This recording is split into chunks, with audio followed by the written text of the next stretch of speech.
Donald Trump has faced more political persecution than any man that we know of in the history of the United States of America.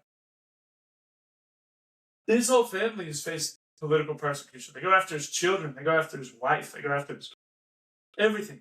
Everyone that's ever even been connected to him, anyone that's had a 15-minute conversation with the guy, goes under investigation. They turned his lawyers against him. They turned Michael Cohen against him. They got what Sidney Powell, what's her name? That's her name, right? The Kraken, who turned out to be nobody, who turned out to be a baby, turned out to be a weak human being, and then they got her to turn her back and testify against Donald Trump.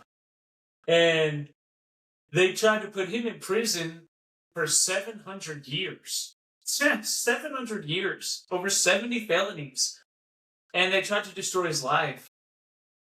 And then they went after Rudy Giuliani, the former mayor of New York City, who was the attorney for Donald Trump, who actually promoted a lot of good evidence in those courts. You know, I hear a lot of people say, where's the evidence? I'm like, do you even watch the TV with your own eyes, with your own brain? Do you even listen to the evidence? And really, in all actuality, I know that you don't.